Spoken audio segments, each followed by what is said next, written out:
Hi guys, welcome to the Legal Aspects series. This is Can Camp 1. My thought in the process of doing this is you've sat through 2.5 days of legal aspects of investigation. So a quick romp through the elements of abuse and neglect, through due process, through constitutional rights of parents would give us a good refresher course. So this is part of the Legal Aspects series. We'll be talking about the legal issues in investigations. The date it's being recorded is May 17th, 2010. I want to remind you where your materials are. You can go to the Professional Development and Training on the intranet. Look for Legal Aspects DVD series. Follow the links to this training, and then you can get the PowerPoint and you can get the activities. So let's begin with what topics we're going to cover today. First, we're going to talk about due process in a CAN investigation. Then we're going to talk about burdens of proof and standards of evidence, because I think that's important for us to have a quick refresher on, because a lot of times we're talking to juvenile officers and we're talking to prosecutors about why cases are getting prosecuted or why they're not, while juvenile court cases are being filed and why they're not, and these burdens of proof and standards of evidence play into that. And then lastly, a quick refresher on the legal elements of abuse and neglect for those who've been doing this for quite a while. So let's begin with the application of constitutional law in a CAN investigation. You all have had this basic training where we spent a couple of hours on the constitutional rights of parents and perpetrators. So just as a reminder, under the 14th Amendment, a parent or a perpetrator has the right to due process of law under the Constitution. And in terms of the kind of work that we do when we're talking investigations, we're talking about that perpetrator's liberty interest.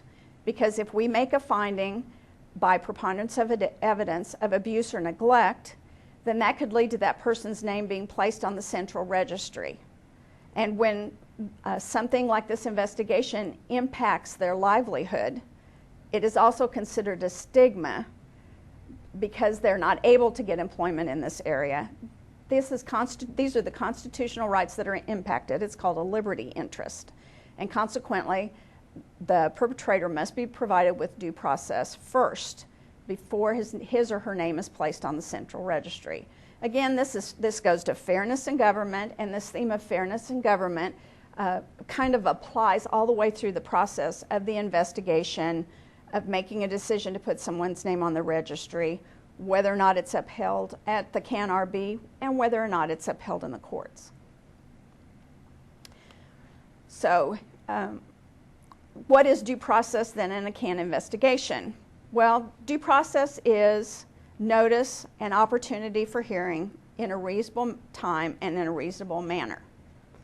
So the alleged perpetrator is entitled to know what the determination was. We do that with the CS-21, which basically tells them this is what you did wrong, whether you abused or neglected the child. So usually it states the name of the child, what the act of abuse or neglect, and the name of the perpetrator. The perpetrator then also is entitled, if they request an appeal within a timely manner, then they're entitled to a hearing at the CAN Review Board before their name goes on the central registry. Or they are also entitled to an opportunity for what's called de novo judicial review, which just means a complete review by a judge of the whole case. Due process also means that the division has to prove its case, whether it's at the CAN Review Board or at de novo judicial review. So let's now move on to the subject of burden of proof and standards of evidence as it applies in a CAN investigation, because that's where we're talking about what we have to prove and how we have to prove it. Let's begin with the premise that burden of proof comes in 3 flavors. Who has it, what is it, and how much evidence does it take? Under who has it, we're talking about the fact that in an investigation, the burden of proof is on the Children's Division.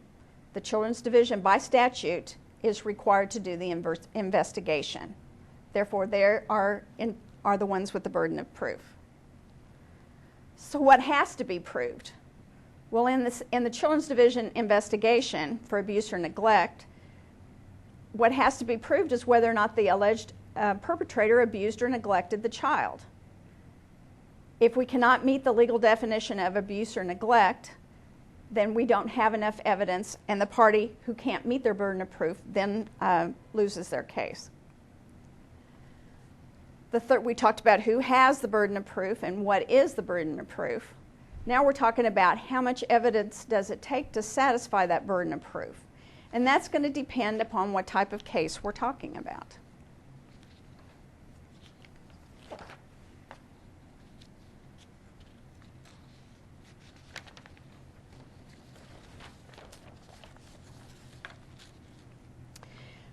We're going to look at the 4 standards of evidence that apply in the arena of child welfare cases. Probable cause has the statutory definition. Preponderance of evidence has the statutory definition. And these come in paragraph form. Clear, cogent, and convincing evidence is defined by the case law. And then we have beyond a reasonable doubt. Probable cause is a very low standard of evidence and used to be the standard of evidence in investigations. It is not any longer. Preponderance of evidence, we talk about that being 51%. It requires, when a hotline comes in, for the investigator to look for evidence that would uphold the finding and evidence that would dispute the finding of abuse or neglect, and then to weigh that information. When we're weighing that information, if the side for abuse or neglect weighs more, that is 51% or more, then we can make a finding by preponderance of the evidence. The actual definition of preponderance of the evidence is located on slide number 13. It's that degree of evidence that is of greater weight or more convincing than the evidence which is offered in opposition to it, or evidence which as a whole shows the fact to be true, to be more probable than not. So hotline investigations, the POE standard applies not just to hotline investigations, but also to divorce, paternity, child custody, guardianship, and personal injury cases. So that just gives you an idea if there's other legal activity going on within this family, there may be some courts that have made findings along that same standard of evidence. The next standard of evidence we're talking about is clear, cogent, and convincing evidence. That's evidence where it instantly tilts in favor of the proposition to be proven true. Preponderance of evidence is more or less just a feather. That's how we get to the 51%. Preponderance of evidence is if you're sitting on a fence and you're equally balanced, then you're 50-50. But if you put a feather on one side, that would push that balance off. That's enough to say one side weighs more than the other, and that would meet the legal definition of preponderance of the evidence. Clear, cogent, and convincing evidence is evidence that instantly tilts in favor of the proposition to be proved true. So obviously it requires more evidence. We usually put a number of 75 on that. The highest standard in the law is beyond a reasonable doubt. Beyond a reasonable doubt means you have almost 100%. We like to put 98% on it. And the reason for that is because there's room for a little bit of doubt. There could be some doubt, but it's not reasonable. 1 in 2 million would not be reasonable doubt if something happened according to 1 in 2 million. So those are the standards of evidence that apply. As a review, probable cause is less than 50%. Preponderance of evidence is 51, which is what we have to use for our investigations. Clear, cogent, and convincing evidence is the amount of evidence that's required in a juvenile court adjudication in a dependency case, meaning children who've been abused or neglected or otherwise without proper supervision. Those are cases where the focus, juvenile court jurisdiction, is based on the focus of the parent's bad behavior. And then beyond a reasonable doubt is that 98%, which is used in criminal cases.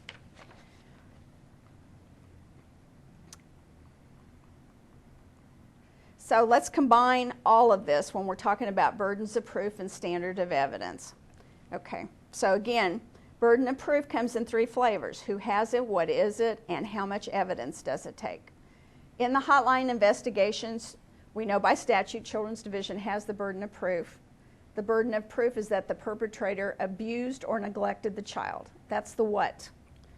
And to make that what, we must also have the elements meet the legal definition of abuse and the legal definition of neglect. And we'll pick that up in the last part of this presentation. So our third flavor is how much evidence does it take? The Children's Division must then meet their burden of proof by preponderance of the evidence. Juvenile court cases. Let's take a look now at the three flavors of burden of proof in juvenile court cases. We know that the juvenile officer files the petition for juvenile court, so the juvenile officer has the burden of proof. Well, what does the juvenile officer have to prove in a dependency case? Well, I just mentioned it a little while ago, that the child's been neglected as defined in Chapter 211, that the child is otherwise without proper care, custody, or control. That's another basis for jurisdiction. That the child is living in a judicially adjudicated condemned structure. We don't see very many of those. You may see more of those in the big cities. And lastly, you have a child with mental health needs that the parents can either not afford or they cannot access. And that's the what for the juvenile officer for their burden of proof in the juvenile cases. Now just remember, there's nothing on a basis for jurisdiction that says the child's abused. You'll find that juvenile court jurisdiction is much broader than the statutory definitions of abuse and neglect, which we have to make our POE findings for. Okay. So we've discussed the juvenile officer has the burden of proof in the juvenile cases. We know what one of the four bases of jurisdictions the juvenile officer must have facts to support. And thirdly, how much evidence does it take? Well, it's clear, cogent, and convincing evidence. So it takes that 75% on a scale of 0 to 100 in order for the juvenile officer to meet their burden of proof.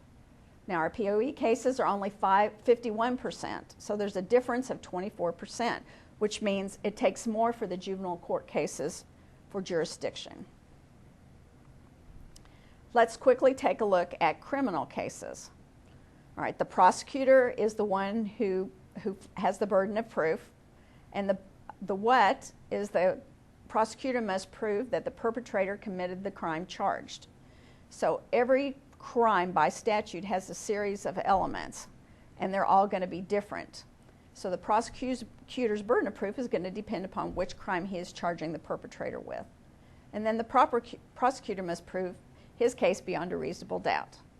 So the difference in a POE case between, for us making a finding, is much lower than it is for the prosecutor. The difference would be 98 minus 51, which is 47%. So sometimes in a criminal case, the prosecutor is going to require almost twice as much evidence as we need in order to make one of our POE findings. So how does this all come together? Let's talk about some cases that illustrate this point so we can understand that everybody's job is a little different. Everybody's burden of proof is a little different, and sometimes these cases will overlap and sometimes they won't. Have you ever had a criminal case and an abuse case for POE, but there was no juvenile case? You can pause the DVD now and have that discussion. The case I'm thinking of is the one in which mom's live-in paramour was sexually abusing her child. Mom knew nothing about it. Mom walked in the house while it was going on. She had no prior knowledge. She threw the paramour out on his ear and protected the child. Dad lives in another town and had no reason to know anything about it.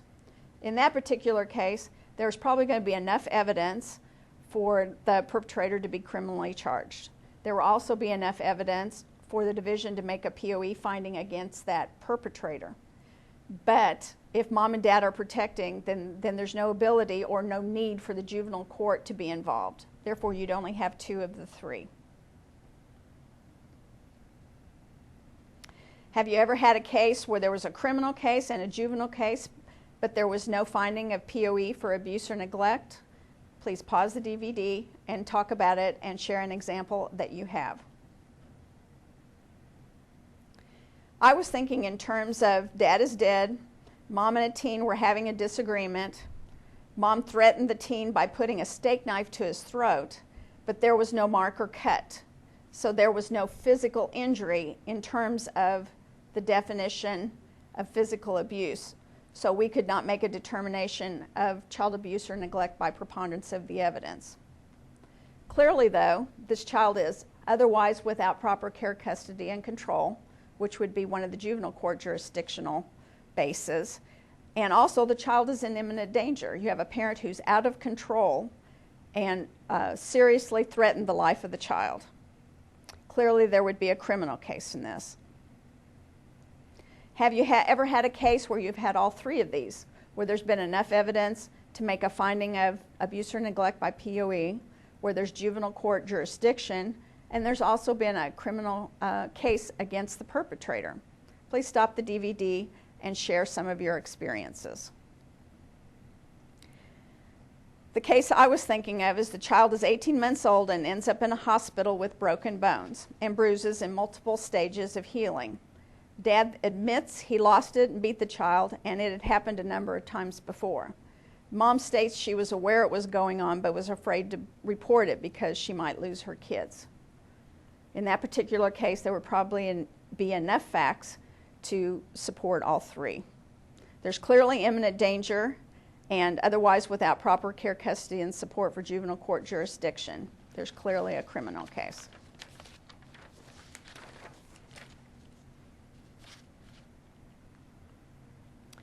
Let's turn our attention now to the elements analysis and look at the statutory definitions of abuse and neglect.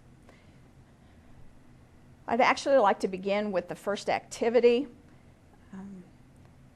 When a hotline comes in, it gets coded with a worker finding for lack of supervision or types of injuries, and comes into the offices, and all of you are busy doing your investigations, and then you also make your findings of POE for abuse or neglect based on those worker findings, or you unsubstantiate or find that services are needed.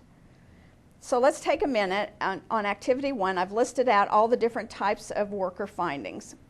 What I'd like for you to do is talk among yourselves about whether or not each of these findings is abuse or whether it is neglect. And I think there's some space there for you to make any comments that you might want to. So please pause this DVD.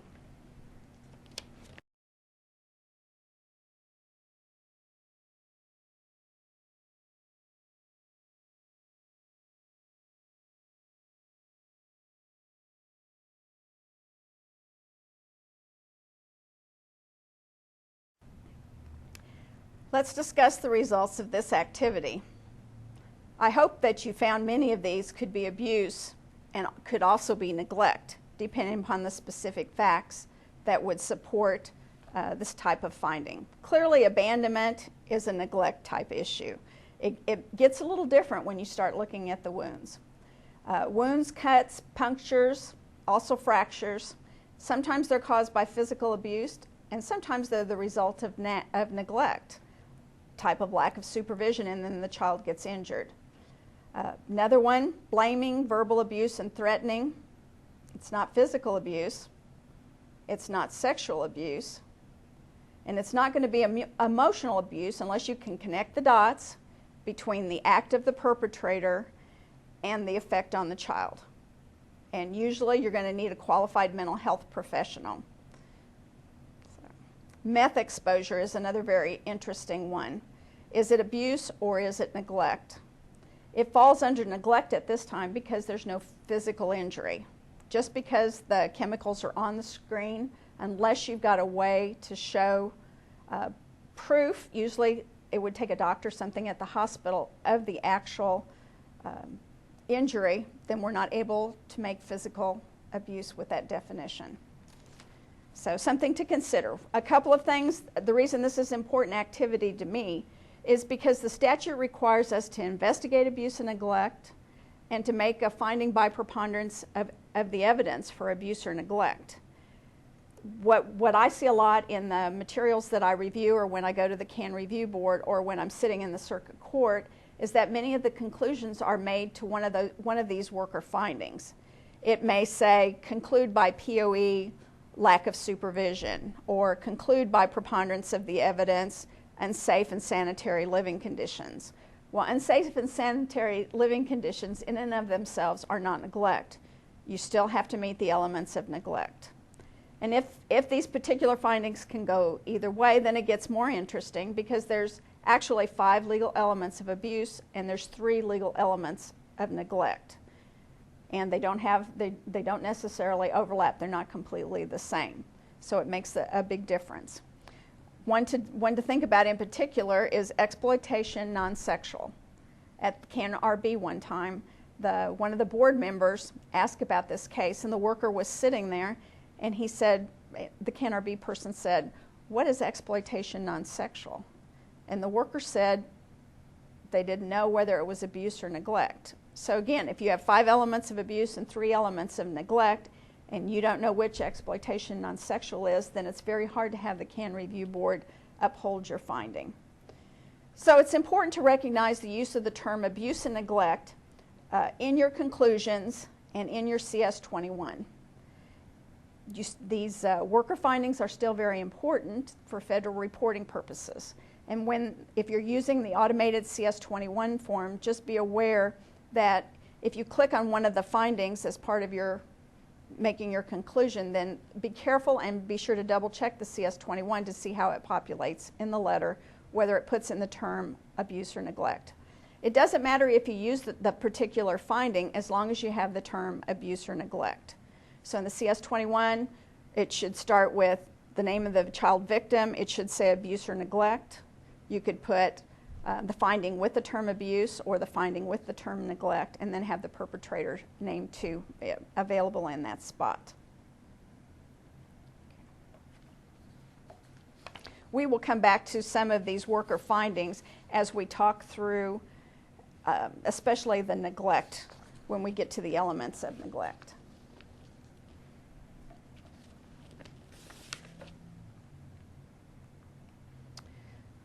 The next slide deals with the legal element of abuse.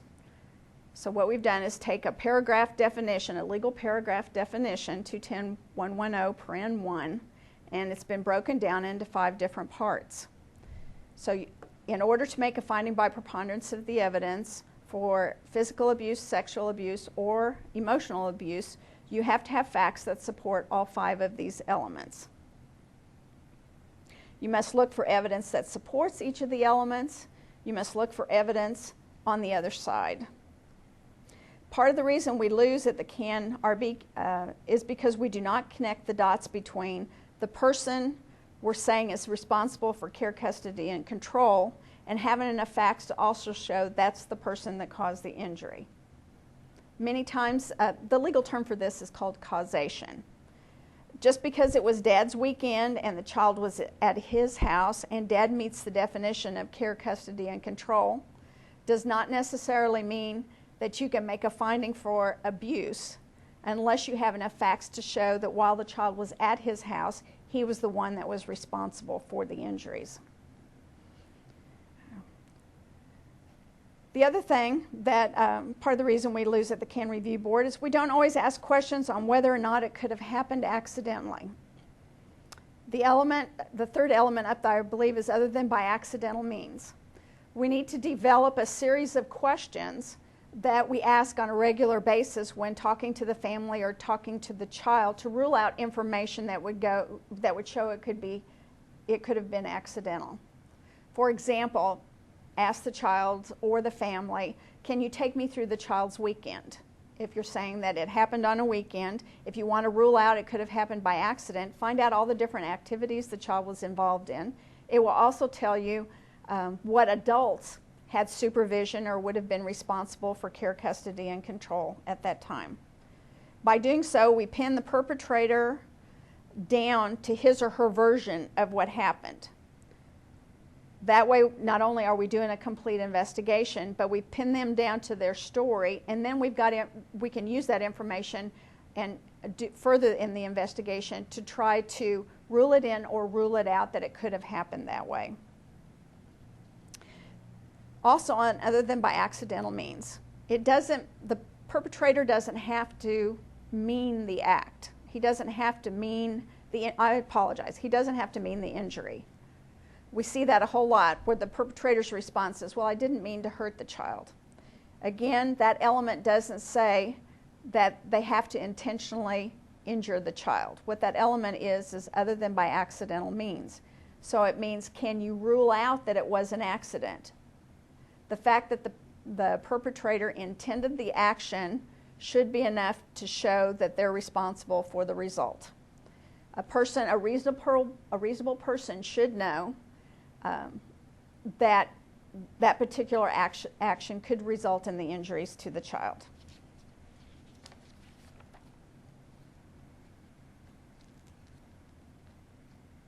Another thing that would help on these particular elements of abuse would be to find out who was located where in the process of some type of event happening in which a child is injured. It would help you also rule out whether or not it could be accidental. The facts and the details are very, very important.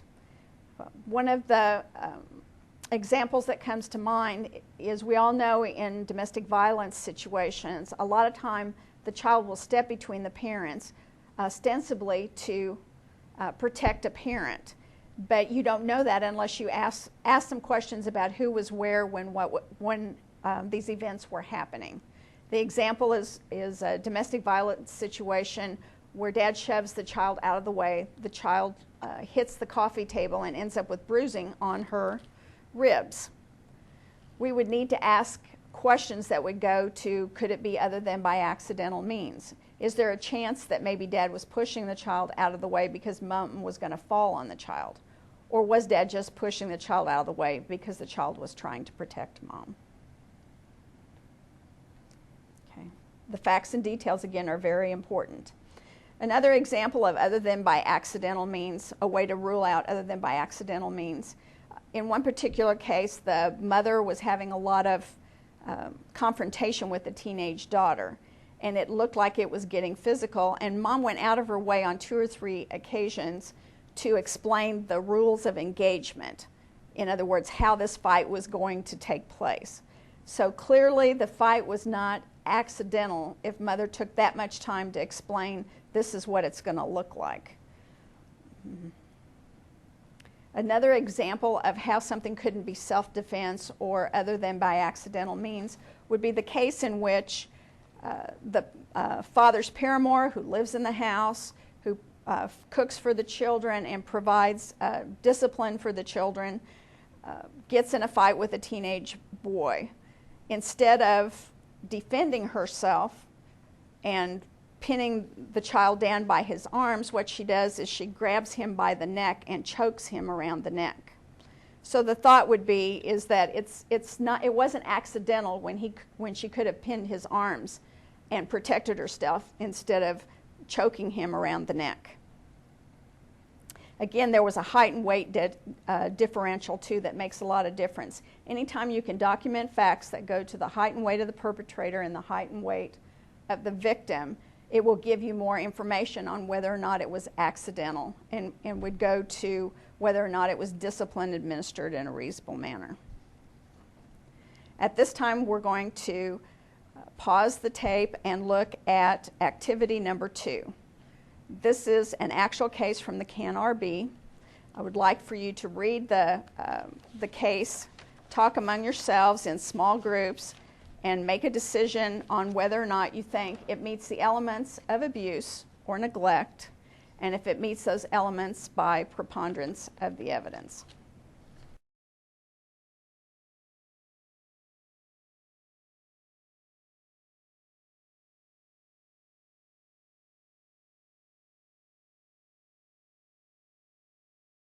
Well, what did you decide? Did you find preponderance of the evidence for abuse or neglect?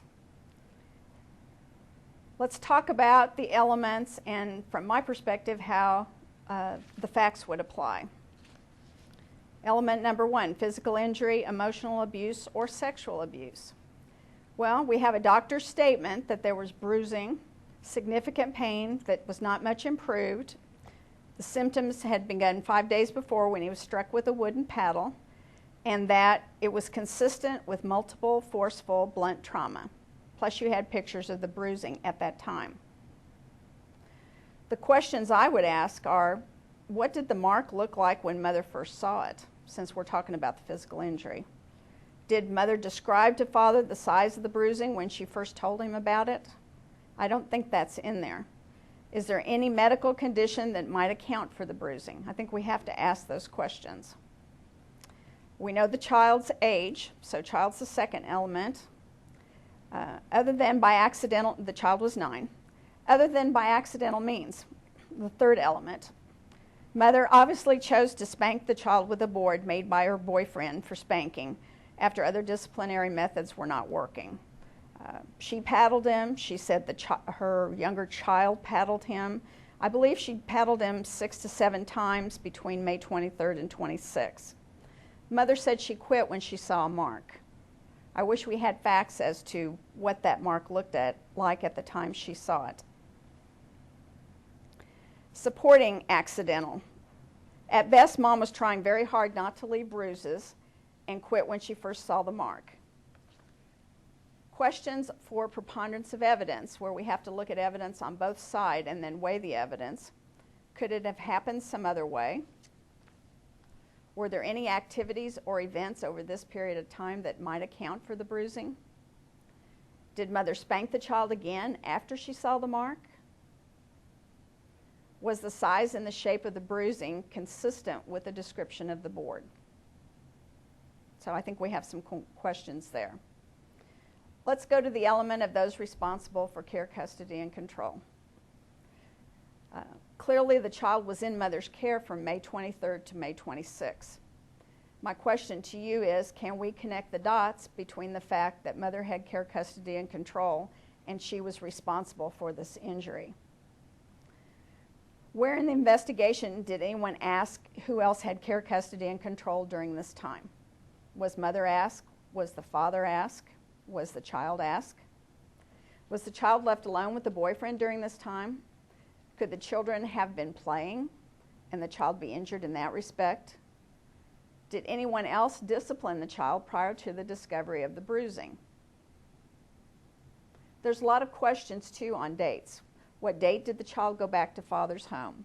When did Father first see the bruising? When did Mother first see the bruising? What was the time lag between the child arriving at Father's house and him viewing the bruising? When was the last time Father had spanked the child prior to the child going to the mother's house? The problem here seems to be that there's causation lacking between who was responsible for the care, custody, and control. There's a lot of facts on this investigation, but I think you would probably notice that it's a little on the hard side to read. Part of the reason for that is the way we investigate, we document all the information that comes our way. But the time in which the investigation unfolds isn't always the actual timeline of the events that caused the injury. So timelines are a very, very effective tool and would have been very useful in this case to help us find out, to prove or disprove what was going on, to ask additional facts of the child, of the mom, of the father. And the reason I say that is because you have the investigation that was presented to the CAN Review Board. The evidence Mother presented at the CAN Review Board was that she had done some things that she wished she had never done when her ex-husband had gotten remarried, and she felt like this was paybacks. Part of what she stated was that she found out later the children had been told that they didn't have to mind her and her boyfriend, and then the father was actually telling her that she needed to discipline with a spoon. Shortly after this investigation was completed, Mom and the boyfriend got married. In addition, there was an affidavit from the maternal grandfather who said during that weekend, I think it was the Memorial Holiday weekend, he had care, custody, and control of the 2 children. And during that time, they were riding in his truck. The child in question, when scrambling out of the truck, went head over heels into the dirt, landed on the side that had the bruising. Also that weekend, the child was playing baseball. His dad was his coach. He was running the bases. This would have been after he'd fallen out of the truck. He was running the bases and sliding in from third base to home plate. So again, those type of injuries look a little bit more like a raspberry or a rash on the leg, but that could also have contributed to this injury. Let's see. I think the biggest problems is that nowhere in the investigation does it describe the size and shaping of the bruising. The attorney for the mother felt like he was denied access to essential information, including photos, medical reports, and statements of medical personnel.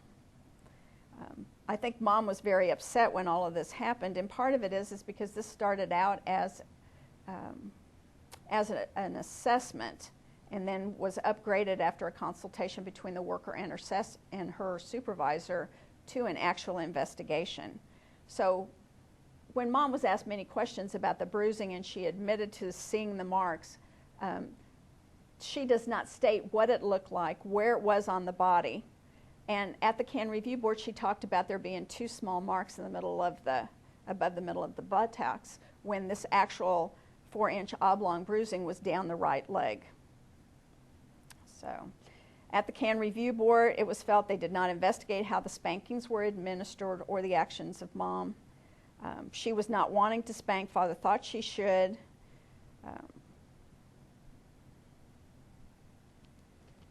She said she only saw 1-inch marks on both butt cheeks right above there. And she did not give any further explanation that I'm aware of that.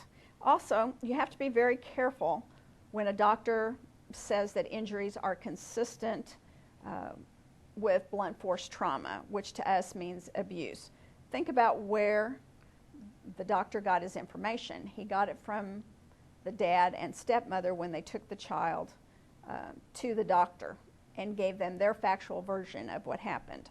Also at the CAN review board, an emergency room nurse had an affidavit that stated that she'd been an emergency room nurse for many, many years, and she'd seen as many children come in with injuries like this that were accidental as they were intentional. So in this particular case, what we really felt we had was a probable cause investigation. Remember our burdens of proof or standards of evidence when we talked about probable cause was the lowest, and then preponderance of the evidence. Where in the investigation did we really ever look to see if someone other than Mom was the perpetrator? And that's what we have to do for preponderance of the evidence. We have to look at both sides of the story. We need to rule out that it could have happened some other way and that it could have happened by someone else. Our next activity is activity 3. This is an actual circuit court case.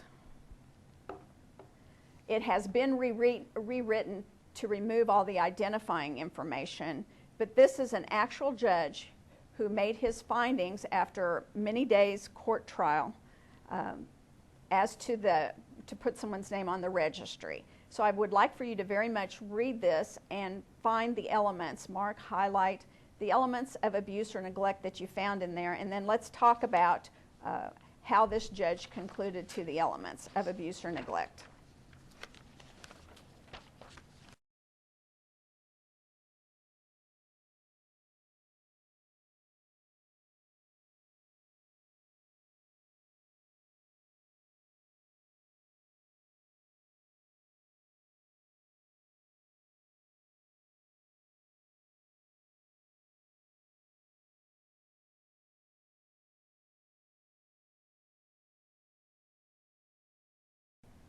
How did you like this court case?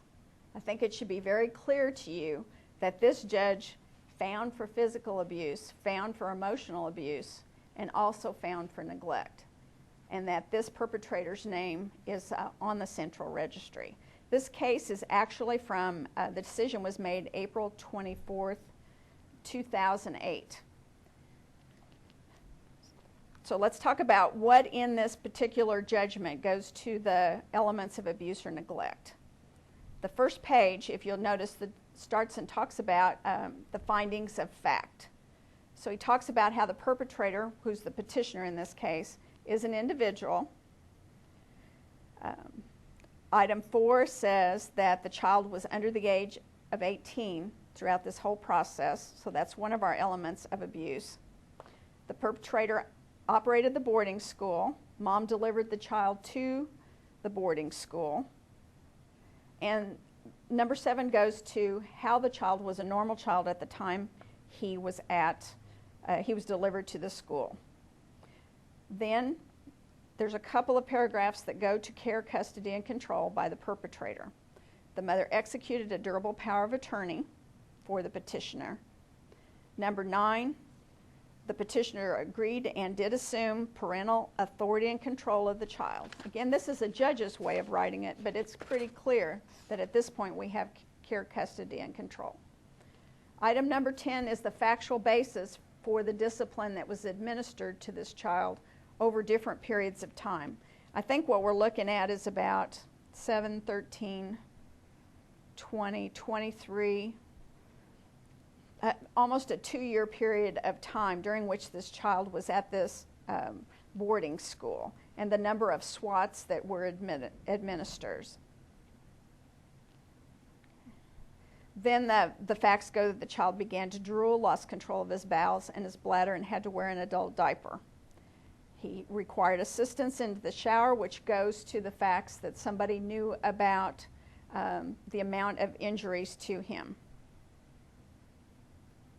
Clearly, the petitioner knew about the behaviors and took no actions to secure an evaluation or other health care services to determine if there were any medical reasons for the child's behavior. We're going to get to neglect, but when we talk about neglect, we talk about someone has to be responsible to provide something, and then they have to fail to provide that. Clearly, the perpetrator is responsible for the care, custody, and control in this particular case, and didn't even consider medical care for the child. The child's bruises and cuts were discipline. It was the petitioner, who was our perpetrator, who assisted the child in the shower, which means he was able to observe the bruises and cuts. After 23 months, the child was removed from the facility. At the time of the removal, the child was catatonic, numerous bruises in various stages of healing, where he was repeatedly swatted. So we're showing that all those injuries were in the area where he was receiving the swats. Now we have that causation. The natural and probable consequence of that physical discipline in the face of declining emotional health was emotional injury. So we're looking at physical injury, we're looking at emotional abuse, which the judge used the term emotional injury. Clearly, the child was subsequently diagnosed with PTSD, with the triggering event being the discipline directed at him while at the school. So for emotional abuse purposes, you want to be able to connect the person responsible for the injury to the actual injuries that happened, and I think that's what the judge did in this particular case. When we look at the following conclusions of law, then we see this is where the judge actually directly applies the elements of abuse and neglect to the facts of the situation. The petitioner had care, custody, and control. The multiple inflictions of corporal punishment upon the child by petitioner was the proximate cause of his bruising, scarring, and ulcer. So that's where the judge connected the dots between the perpetrator and the injury. The injuries the child suffered were not the result of accidental conduct. There's our other than by accidental means. The judge makes it perfectly clear these were not accidents. The manner of discipline, the amount of sheer swats during the limited period of time, and the continuance of such discipline during times of increasing symptoms of physical and mental illness all led the court to conclude that corporal punishment was not administered in a reasonable manner. So again, the judge is applying the facts to the element that was it discipline administered in a reasonable manner. The court then finds that, concluding by law, that the petitioner physically abused the child, that system of discipline implemented at the school by the petitioners was the causation, was the responsible part that caused the child's PTSD, that the petitioner emotionally abused the child, and that the petitioner failed to seek appropriate medical care for the child under his care, custody, and control, who was obviously decompensating, constitutes neglect. So this is one of those cases where we actually see the courts using the elements of abuse and neglect. And just a reminder to all of us that there are really good investigations that are done. We're starting to see really good investigations come out, and the courts are actually supporting our findings of preponderance of the evidence. And the reminder also is that when we make a finding of preponderance of the evidence, it needs to be enough to support the POE finding, to put someone's name on the registry that we are making as a result of the investigation. It needs to be enough evidence for it to be upheld at the CANRB, and then it also needs to be enough evidence that it be upheld at the circuit court.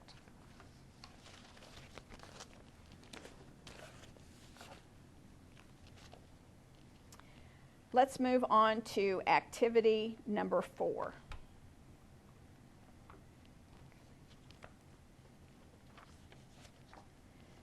Please pause the DVD, read this CANRB case, and write a conclusion using the 5 elements of abuse. It's one thing for me to stand up here and talk about you need to have enough facts for the elements of abuse, but actually writing a conclusion where you're applying all your facts to the elements of abuse turns out to be a little bit harder.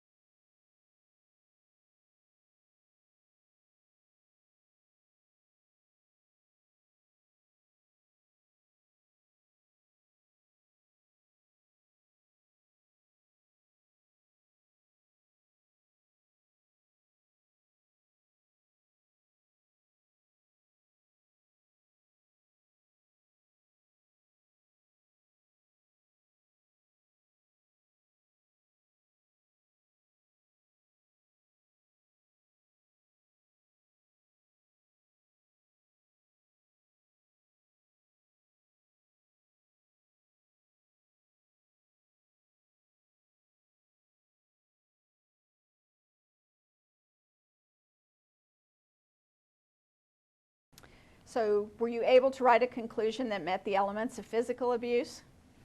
Here's part of how I would have written it. And please remember, this is kind of an oversimplistic investigation without a whole great deal of detail in order for you to just try to write a conclusion that goes to all the elements. Usually these investigations go on for pages. So Gracie, date of birth 12/22/98, was 10 years old at the time of the incident.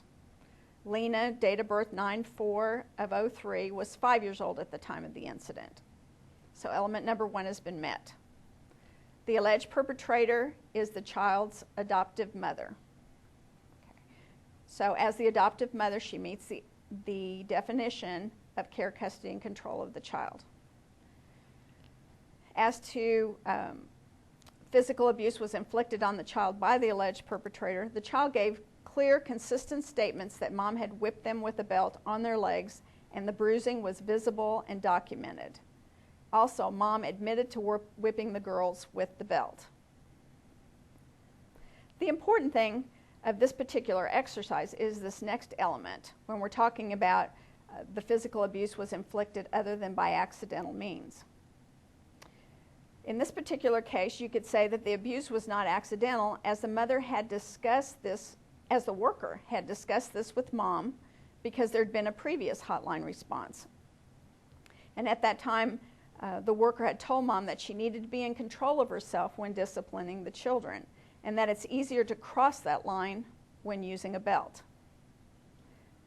In that past investigation, mother had told the worker that at that time she would never use a belt to whip them again. So this is where our priors can be of great use when we're trying to show something is not accidental, because this has already been, something similar was investigated, the parent was talked to and counseled about appropriate discipline, said they would not do it again, said they understood, Therefore, they know what the consequence can be when using a belt on these children. The last element is other than by accidental means. The children were hit by a belt more than once, and it resulted in bruising, ruling out that it was administered in a reasonable manner. So, the rest of the story, Mom appealed the conclusion on this hotline. It was upheld at the local level as well at the CAN Review Board. There have been no further hotlines on this family since this incident. Let's move on to emotional abuse defined. And the reason we are doing so is because there's a new case that came out September 29th, 2009 that actually gives us a definition for emotional abuse.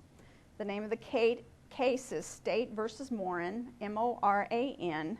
It's a Western District Courts of Appeal case, and the number is 69397. All right, so emotional abuse in this particular case is defined as injury to the child's psychological capacity or emotional stability. And it's as demonstrated by an observable or substantial change in the child's behavior, emotional response, or cognition. And that would include at a minimum anxiety, depression, withdrawal, or aggressive behaviors. Okay, now why I think this is important, I'm going to go back to the PowerPoint slide on the elements of abuse, is because it gives us a definition of emotional abuse. We still have to meet the other 4 elements, but at least it now gives us a definition, and, newsflash, it does not require a qualified mental health provider. We're still going to recommend that, but in this particular case, it does not require it. So you're still going to have to show you have a child. You're going to have to show it's other than by accidental means, which means you're looking at what was the outrageous behavior of the parent that caused this injury. And if it was outrageous, then it was intentional behavior on their part. And they know or should know that when they act like that, it could cause damage to a child's emotional ability. It has to be someone who's responsible for the child's care, custody, and control. And then we have to be able to show it's not discipline, and usually it's not going to be because it's going to be outrageous behavior of some sort. All right, so let's go back and talk a little bit more about the specific case, State versus Moran. What this is it's actually a criminal case because the mother violated a child order of protection. Mom was in prison for felonies. The grandparents had custody. They were very worried about the fact that Mom was going to get out of prison and cause these children some problems. So what they did is they went and got a child order of protection that Mom was supposed to stay away from these children. Well, what Mother did is she would drive by the home, and when she would see the kids, she would make threats to the kids. I'm going to get you back, or if you tell anybody I said this, I'm going to kill you. Statements like that. And the grandmother is the one who testified and said that she saw the child immediately after one of these threats, and he was scared, but he wouldn't tell her why he was scared. He also started staying in the house and was isolated and seemed depressed and wasn't doing his normal type of activities. So the grandmother testified to this, and basically she testified to what the court found to be a substantial change in his behaviors.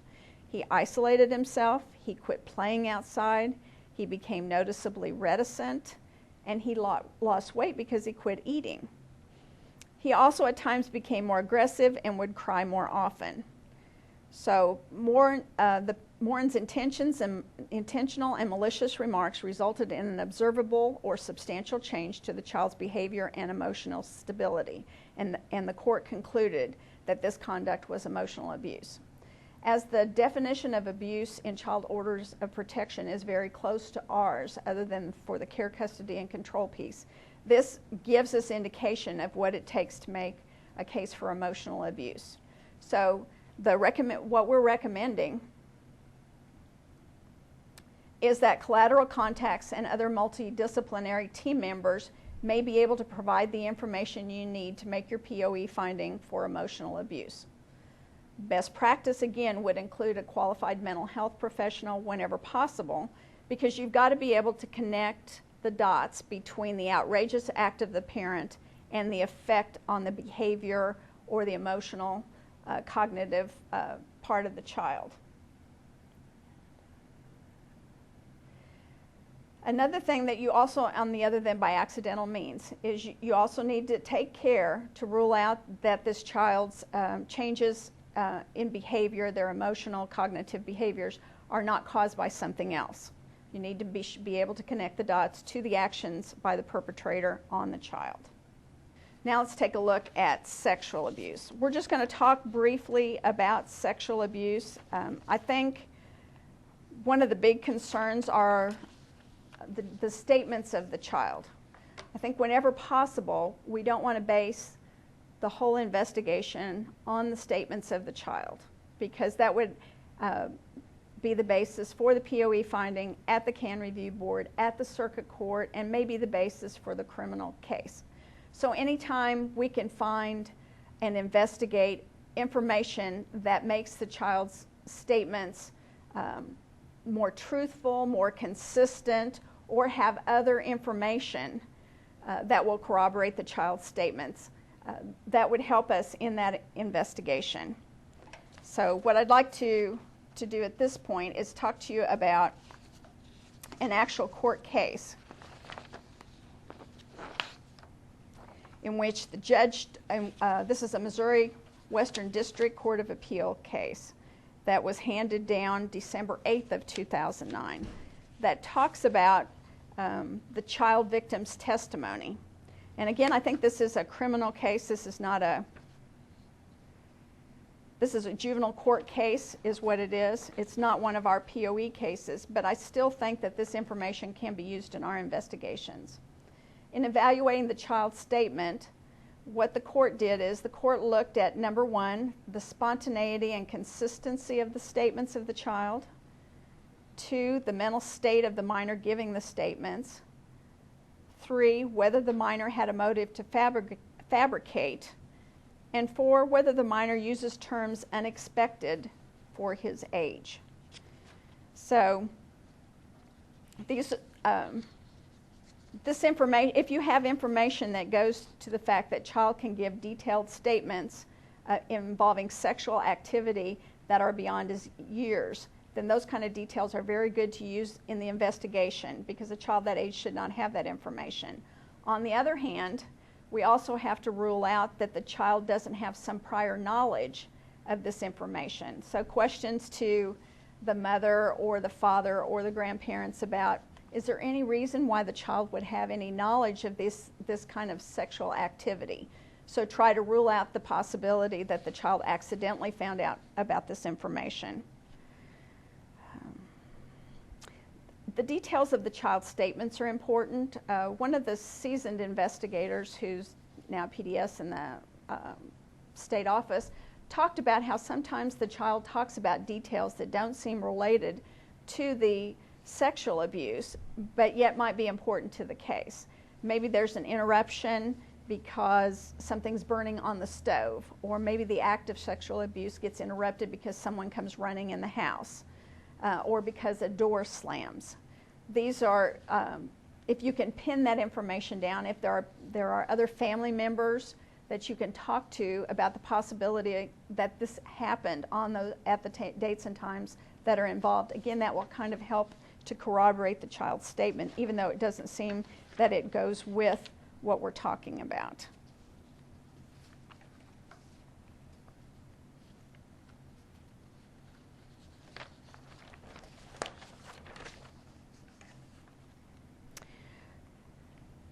Let's move on to activity 5.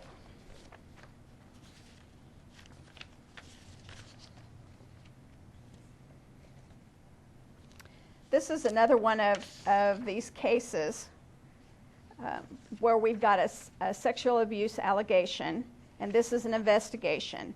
Again, the information has been shortened for purposes of time, because the intention of the activity is to try to write a conclusion that addresses all 5 elements of abuse for sexual abuse. So please take a break at this time, take a look at case study number 5, and each of you write a conclusion to the elements of sexual abuse in this particular case.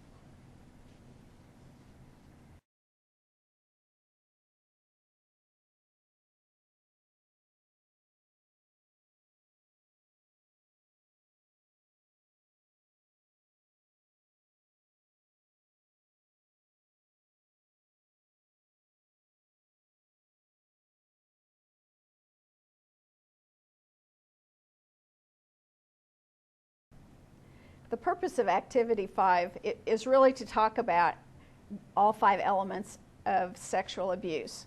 So if you remember the slide we had up that listed all 5 elements, the first one is physical injury, sexual abuse, or emotional abuse. So you have to have one of those 3. For Activity 5, we have to have sexual abuse, but then we also have to be able to talk the other 4 elements and have facts that support them or a reason why it doesn't apply. So in this particular investigation, as to the element of child, the child date of birth 12/21/95 was 13 years old at the time of the incident. And the operative time is at the time of the incident, not when the hotline was received by the hotline, but the actual age of the child at the time the event occurred. The second element would be care, custody, and control. The alleged perpetrator is the child's biological father. When it comes to inflicted on the child by the alleged perpetrator, the child gave clear, consistent statements that her father had sexually abused her, and she told the GAL about some of the father's odd grooming behaviors, including coming into her room at night. The father declined to be interviewed, so there was no evidence to the contrary. I think we have to acknowledge sometimes that our perpetrators, because of their Fifth Amendment rights and the repercussions of potential criminal charges against them, are not always going to talk to us. I think we have to make the effort to try to talk to them, and I don't think the fact that they won't talk to us prevents us from making a finding when we have enough evidence. But I think we can talk about how we have nothing to weigh it against because the perpetrator declined to talk to us. Okay. The fourth element is other than by accidental means. The child's statements indicated she was wearing clothes, both underwear and pants, during the nap. Her father would have had to intentionally place his hand under that clothing in order to access her vagina, which rules out the possibility that the abuse occurred accidentally. And lastly, the element of discipline administered in a reasonable manner. As discipline does not typically occur when taking a nap, the discipline exception does not apply. I think in these kind of cases you can just say the discipline exception does not apply.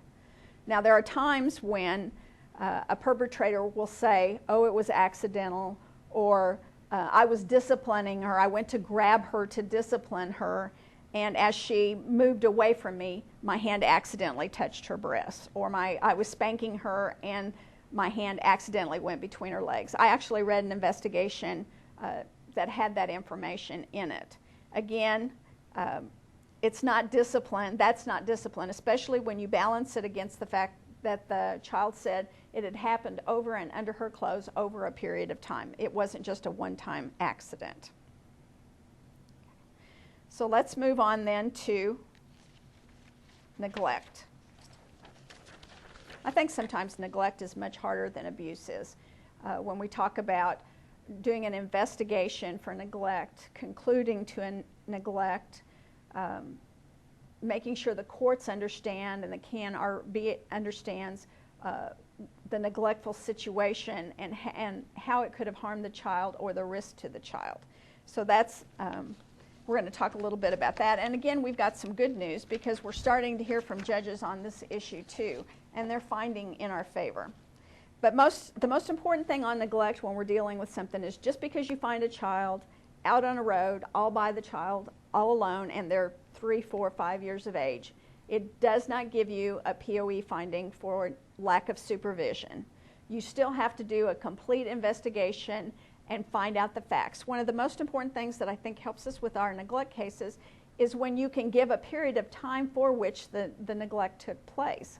You know, how long was the child alone, or when did the child get out, or some kind of information like that that shows you the amount of time it took, other than the parents can make it sound like, oh, they just turned their back and the child disappeared and they had no reason to know that. So we always need to try to do a factual investigation with as much information as we can. Also, I think there's a mindset change that goes with neglect. The 3 elements are set out there: failure to provide, number 2, by those responsible for care, custody, or control, and the 3rd one is proper and necessary support, education, nutrition, medical, any other care necessary for the child's well-being. But the problem is it doesn't make a whole lot of sense, and these people that write these, the legislators that write these type of statutes don't necessarily use the kind of English that would help us in our investigations. So I think what you need to think in terms of what was the parent, because normally the perpetrator is going to be a parent in a neglect case or a babysitter, but or teacher, but what were they supposed to provide, and then how did they fail to provide it? And I think that will help us when we're in the process of trying to come up with the facts that will explain it and will help us talk about it. Effect on the child is not an element of neglect, but the evidence that we have about how what harm was caused to the child, or what the high risk of harm was to which the child was exposed. OHI does some very good investigations on daycares and facilities where they're actually measuring the distances from the door of the facility, and the child gets out and walks down the street and it's a busy street. And they'll talk about the distance the child would have had to walk, what length of time it was. They'll describe how busy the street is, the lanes of traffic at that particular time of day. Or if they're talking about the teachers in the daycare, in the backyard with the kids where they're fenced in, they've actually diagrammed the 3 teachers that are out in the yard, which way they're looking, that they're having a conversation, and where the locations were that the child could have gotten out of the fence when they weren't looking. And then they're trying to put a time to it. You know, at what time do we know the kids were out there playing? At what time do we know the child was found? And that gives you some idea of how long the child's been gone. We talked a little bit about exploitation, non-sexual, you know, whether or not it's abuse or neglect. I did see one of these cases at the CANRB where the mom was a nurse, and the allegation was that she made the child pee in a cup so that mom could use it for possible drug tests at work. So again, how was that abuse or neglect, and what other information was? Also, the responsible for care, custody, and control element is a big element in our neglect cases. Who is responsible? Is it just the parent because they meet the definition of care, custody, and control? The example that comes to mind is a CANRB case where a small child is found out in the streets. Law enforcement picks him up, calls the Children's Division to come get him, and they go looking for the parents. Well, you know, 1 o'clock in the afternoon is about when they figure out where the home is. They knock on the door many times. Mom doesn't answer. Finally, she comes to the door, hair all skew, eyes are kind of bloodshot. You know, obviously she's just been awakened. It's 1 o'clock in the afternoon. So you've got this small child. She didn't know the child was out. She says, oh, he gets out of this door a lot. See, we've got a new lock on the top of the door. And then she says, but I don't know how he got out this time. And she looks around and she sees the screen off, and she goes, oh, he got out the screen. That's the first time he's ever gotten out of the screen. But then she looks around and she says, where's my 15-year-old? My 15-year-old was supposed to be babysitting. Those were the facts that supported this particular investigation for POE on neglect, for lack of supervision on the mother. What the CAN Review Board did is they asked questions about, where was the 15-year-old? Did you ever try to talk to the 15-year-old? And they did not uphold the finding because they didn't feel like there was a good enough investigation that mom was responsible for the supervision. I think what we need to do in those kind of cases is, could mom possibly be responsible? Yes. Could the 15-year-old be responsible? Yes. But your questions would go to, if this 15-year-old really was responsible, then why did she, was supposed to be responsible for this child, did she leave? And why did she leave? And did mother know or should have known that this child isn't old enough or capable of babysitting and therefore should never have been left alone with the child? With those kind of facts, then I think you could have made a POE finding for neglect, for lack of supervision on the mother.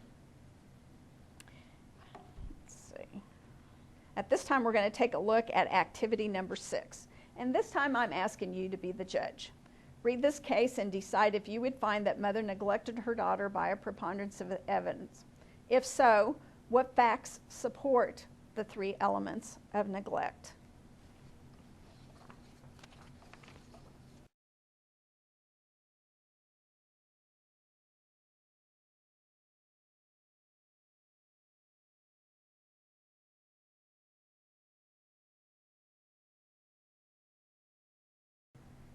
Well, Judge, how did you rule? The judge in this particular case actually ruled in favor of the division, and mother's name remained on the central registry. What the court found was the facts remain. There was a child 6 years old who was left at a house unsupervised, unattended for a significant period of time, during which a number of dangerous things could have happened. Now, this is in the actual opinion. Now, you know God intervened and protected this child from anything weird happening, like a fire or the child waking up and walking out the door and a sex offender walking in at the same time. I mean, any kind of weird things could have taken place there. Freaky things may be in the mind of some, but they certainly can take place. And if a child that age, this is a small child, is left alone, then the kind of things that you hear about tragically on the news reporting these things, terrible things happen when children are by themselves and have no one to protect them. But unfortunately, I don't believe you. This is what the judge was telling her. I don't believe it's ever been your position that you didn't knowingly leave the child alone, and that perhaps you assumed that you'd be back in a short amount of time, or that eventually you'd get there and the child would still be asleep or something. But I don't think you ever really disputed that. So what the circuit court found and what the appellate court upheld was that by preponderance of the evidence, mother neglected her child by leaving the 6-year-old home alone from 11:30 p.m. until 8:15 a.m. without proper supervision. I think what you had in this case, mother's defense was she had a security system, and because she had that security system in place, this child was safe. And the court said, no, this is a small child and you can't do that to a child. But there were a lot of facts in this case. Did you notice the number of facts? Clearly, the child did not know where the mother was, did not have a phone number for the mother. It's also clear that this case happened in one part of in St. Charles, and that the mother was actually with her boyfriend overnight in St. Louis, quite a distance away from where the child was.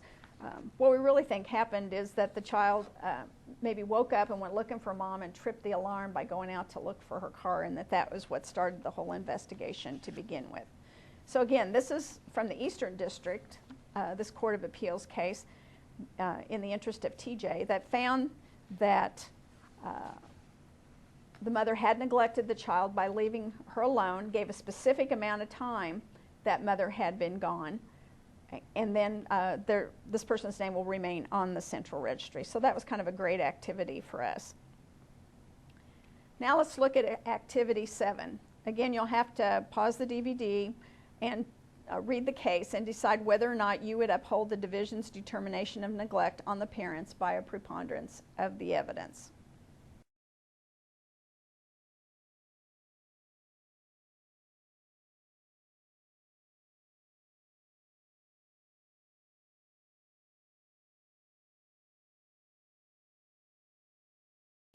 This is a CAN-RB case where we lost the lack of supervision finding that was made because of the lack of an investigation. Basically, the evidence you have in this case is a very upset deputy who found this child alone and was fed up with these people and took protective custody. But the worker never got a copy of his report. So the worker seemed to base her finding just on the fact the child had been left alone. The problem we had is that when you went to the CAN Review Board, the parent offered some different information, and there was no way for the division to corroborate it. So I think what would have helped with the lack of specificity of the information is if we knew what time the child was found, because we don't know what time the child left home. When the worker talks to the mom, we don't know what time of day, mom and dad, we don't know what time it is. to know whether it was reasonable or not for them to be asleep. Was it very, very early in the morning where a child could get out without a parent knowing about it? Or was this 10 or 11 o'clock in the morning when the parent should be up and be supervising the child? How long had the child been gone? Without talking to the collaterals with the first-hand information, which would be either the owner of the motel or the person living at the motel that actually found the child, we don't know how long the child had been gone. We know it took the deputy about an hour to track down and notify the parents, but all the information we have was what was on the CS-33. There was not a lot of fact-specific time. We don't also know what the distance from the home to the motel parking lot was, because that would also go to the lack of supervision and the period of time and how dangerous it was for this small child to be that far away. At the CAN Review Board, I think the parents submitted an affidavit or a letter telling their side of the story, and they said the motel parking lot was only 100 yards away from where they lived.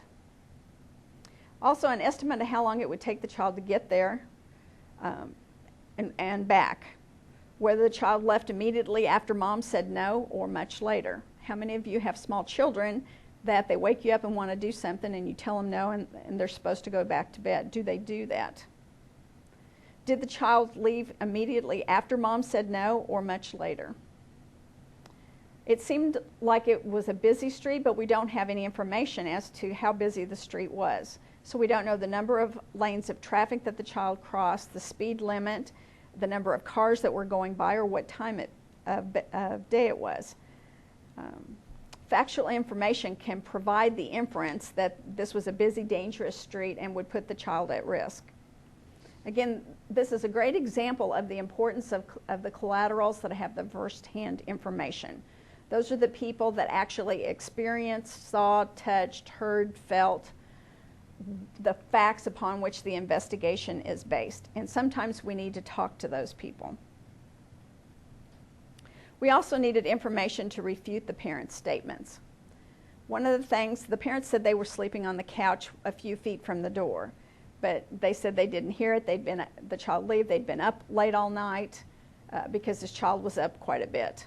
One of the things that's a trick that some investigators use is they have the child demonstrate unlocking and opening the door. So you'll know the notice the door would have made opening and shutting, how long it would take the child to do it. Was it a big dog or a small dog? Was it a dog that would have made a lot of noise walking around the house to go out with the child? And most importantly, talk to the neighbors about whether or not the child has been seen before, walking up the street, and if any of the neighbors seen the child gone over that way before. It would go to the untruthfulness of mother's statements and question the statements of the older child. So we need to rule out that information. Remember, confidentiality is different in an investigation. You can talk to anybody you need to that has first-hand information of facts that go to your investigation or go to your assessment. You're not required to have permission of the parents in order to talk to the neighbors. Again, you have to use a little bit of common sense and talk to the experience of your supervisors about how much information you need to give up in the process of trying to obtain information. And of course, HIPAA information about parents' mental conditions, drug and alcohol problems would be something that would remain confidential. Also on these types of cases, don't forget about priors. Depending upon what the priors would have been in this case, obviously there must have been some history with the family. If we knew more about the priors, if there was factual information that would go to the parents were on notice that the child required better supervision, or it would give us intent that the parents were disregarding the level of supervision that was required for this child. Sometimes the outrageous behaviors of the child kind of end with these outrageous behaviors of the parent when kids have problems. And so sometimes when they think they're trying to do something that would be normal, and we think that obviously this is outrageous and their name should go on the registry because of it. Okay. That kind of leads us into activity number 8. And in this particular activity, you want to pause the DVD and we want to talk about you be the CAN RB.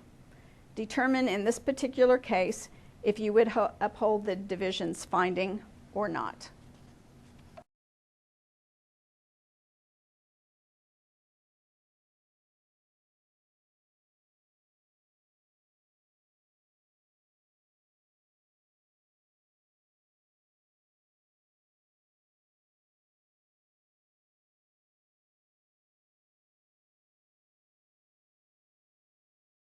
As the CAN-RB, did you uphold the POE finding for locking in or out, expelling from the home, and other physical abuse? In reviewing this particular investigation, there's no facts to support that there was other physical abuse. So we need to really take a closer look at the preponderance of evidence finding for locking in or out or expelling from the home. Again, this is another one of those examples where we're doing an investigation and concluding preponderance of the evidence on one of the findings. And they're very important for federal reporting purposes. But for purposes of putting someone's name on the registry, we actually have to make a finding for abuse or neglect. So in this particular case, locking in or out can be a type of neglect if you've got enough evidence to meet the 3 elements of neglect.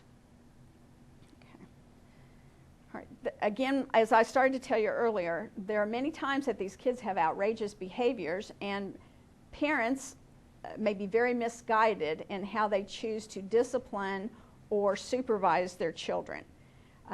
Just because that's the way they're doing it doesn't necessarily mean that they're intentionally abusing their children. We need to take a better look at what is what are the parents supposed to provide and what did they fail to provide. And the best way to look at that is this child is supposedly locked in his room. I would state that I think really what he is tethered. It looks more like he's on a line, his pants are clipped to it. Supposedly, if he really wanted to, he could get out of his pants. So is he really actually tied to the bed? The second question we go to, all right, while he's in that room, what are the parents supposed to provide and what did they fail to provide?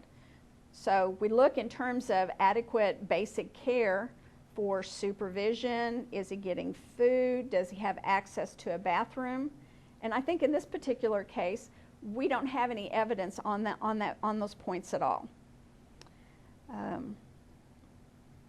How long was the child left in the room? What seemed more believable was Mom's story that the child was on the bed for an hour and a half at a time, and that he was coloring while he was on the bed. And the sister's statement, in some respect, kind of supported that.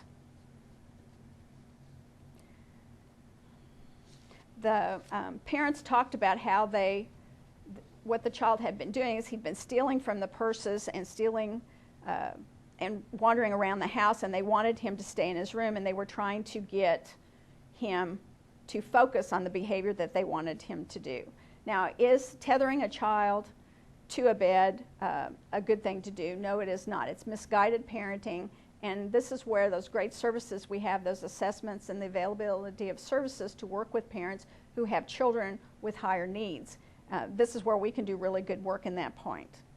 Also, as far as the downstairs, him being locked downstairs, I don't believe there's any evidence that he was actually locked in the room. When you look again for the downstairs part, what was he supposed to be provided with and what was failed to be provided with? Obviously, he had a room, he had toys, there was furniture. Now, yes, the windows had been darkened, but again, there's not any information that would allow you to say that it meets the elements of neglect. The child statements that until 10 a.m. All summer long, the child moved off his statements on 2 or 3 times, so that the child's statement was not particularly credible. His sister had said she'd never seen him tied up when questioned about it. Again, this seems more like misguided discipline. And just because there's a lock on the outside of a door does not, again, make a POE finding for neglect. There's a lot of occasions on this locking in and out and expelling from the home that we need more information on. So let me just give you one other example. Just because the fact Mom has many boyfriends, the child's 9 years old, Mom has many boyfriends. Of these many boyfriends, she always has to go to her room when mom has a boyfriend over, or sometimes she's locked out of the house. The investigation talks about her being in her room, locked in her room, but then it talks about her coming out to go to the kitchen to make macaroni and cheese. And again, there's no facts as to how long the child is actually in the room at a time. And again, what was failed to be provided that should have been provided. So we don't know, again, access to bathrooms. Obviously, she had access to food. The other thing about expelling from the home or the locking out is we need facts that show what happens when the child is outside the home. Where did this particular child go? Also, what time of day was it? It makes a difference if the child's locked out during the day as opposed to 10 o'clock at night. It makes a difference what type of neighborhood they live in. It makes a difference where this child goes when she's locked out. And again, we don't have any factual basis on all of that on which to base a decision. So the finding of locking in and out or expelling from the home in and of themselves do not make a finding by POE for neglect. Again, you have to go back, do the investigation, and get enough information to be able to look at both sides of the equation, balance it, and then make a POE finding. Lastly, on our slides, we've got responsible for care, custody, and control. Just want to remind all of you that this is a legal definition. So when you're having trouble figuring out whether the paramour or someone living in the house or if it's a friend of the family, at what point is the relationship such that you can make a POE finding and put their name on the central registry? The legislature made the decision that it's going to have to be someone who knows the child, someone who has access to the child, who knows the child, is a parent, legal guardian, or has responsibility for the care, custody, and control of the child. So let's take a quick look at those definitions. So under the definition, a parent would be responsible for care, custody, and control. So would a legal guardian. Other members of the child's household who are responsible for care, custody, and control. So if it's someone else living in the child's home, then you also want to look at how are they responsible for care, custody, and control. In addition, the definition says responsible for care, custody, and control includes those exercising supervision over a child for any part of a 24-hour day. So that could be the teacher, that could be the daycare, that could be the babysitter. And lastly, exercising care, custody, and control would also be an adult who, based on their relationship to either the parents, other members of the household, or the family, and has access to the child. A quick example of that, and then we'll end this training. You've got a 14-year-old boy, and he and his mother don't have a house, so they move in with his adult sister. His adult sister is in her 20s. Her next door neighbor is another woman in her 20s who's married and has a couple of kids. Well, it turns out that the sister spends time over there. This 14-year-old, while living at the sister's house, is spending some time there, and the sister has caught the two of them on the couch one time, which seemed kind of strange. She didn't really know something was going on, but later on found out about it. In the process of the investigation, without going into a whole lot of detail, this woman met the definition of responsible for care, custody, and control because she was an adult. She had a relationship to a member to the family because she knew the child's sister, and the child was living in the sister's household, and she had access to the child because the child would go visit at the house, and the sister was also, the friend of the family was at the sister's house. So that was enough for her name to go on the central registry based on her sexual abuse of the child. So I hope this is giving you a few things to think about in terms of the elements of abuse and neglect, a quick reminder on due process, and a reminder on the constitutional rights of the perpetrator in the process of doing investigations. Thank you.